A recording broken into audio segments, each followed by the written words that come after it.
বিসমিল্লাহির রহমানির রহিম। প্রিয় গোলাপগঞ্জবাসী, আসসালামু আলাইকুম।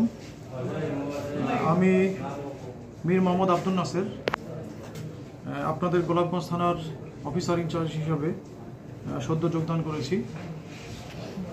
গতকালকে থেকে গোলাপগঞ্জের ওসি হিসাবে নিয়োগ লাভ এবং আপনাদের সাথে আপনাদের সেবায় নিয়োজিত হতে পেরে আমি নিজেকে ধন্য মনে করি।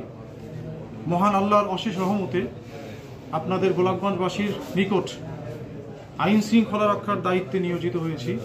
এজন্য আল্লাহর কাছে অশেষ আল্লাহর রহমত এবং প্রশংসা করি। আমি গোলাপগঞ্জের ওসি হিসাবে যে কয়টা দিন থাকব, দায়িত্বে নিয়োজিত থাকবো ইনশাআল্লাহ।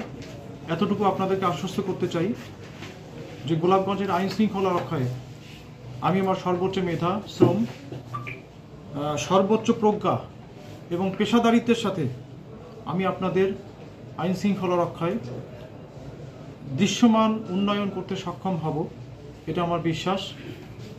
আপনাদের কাছে এটা আমার প্রত্যাশা, আপনারাও আইন শৃঙ্খলা রক্ষায় অবশ্যই আমাকে সহযোগিতা করবেন। গত কয়েকদিন আগে যে ঘটনা, এ বিষয়ে আমি অত্যন্ত দুঃখের সঙ্গে জানাচ্ছি যে যারা এখানে শহীদ হয়েছেন, আমি তাদের আত্মার মাগফিরাত কামনা করি। পাশাপাশি যারা আহত আছে, অবশ্যই তারা যেন খুব দ্রুত সময়ের মধ্যে আরোগ্য লাভ করে, সেই দোয়া মহান আল্লাহর নিকটে কামনা করছি। পাশাপাশি যে সমস্ত পরিবারের সদস্য হারিয়েছে, সেই শোক সন্তপ্ত পরিবারের প্রতি গভীর সমবেদনা ব্যক্ত করছি। আল্লাহ যেন তাদেরকে এই শোক কাটিয়ে ওঠার শক্তি দান করেন। সবচেয়ে বড় কথা, আমি এই গোলাপগঞ্জের আইন শৃঙ্খলা রক্ষায় আপনাদের সহযোগিতা নিয়ে এই গোলাপগঞ্জকে একটি অপরাধমুক্ত গোলাপগঞ্জ তৈরি করতে চাই। অনেকেই বলে যে আমি মাদক মুক্ত দেখতে চাই, অনেকেই বলে যে আমি জুয়া মুক্ত দেখতে চাই, অনেকেই বলে যে আমি বিভিন্ন কিছু মুক্ত দেখতে চাই। আমি এক কথাই বলি যে আমি গোলাপগঞ্জকে অপরাধ মুক্ত গোলাপগঞ্জ দেখতে চাই, একটা মডেল গোলাপগঞ্জ দেখতে চাই। এজন্য আপনাদের সহযোগিতা প্রয়োজন।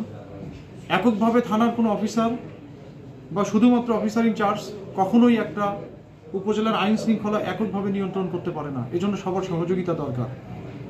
অবশ্যই আমার বিশ্বাস আছে, আমার অভিজ্ঞতা থেকে আমি বলছি যে গোলাপগঞ্জবাসী অবশ্যই আমাকে সহযোগিতা করবে, এটা আমার মনের বিশ্বাস।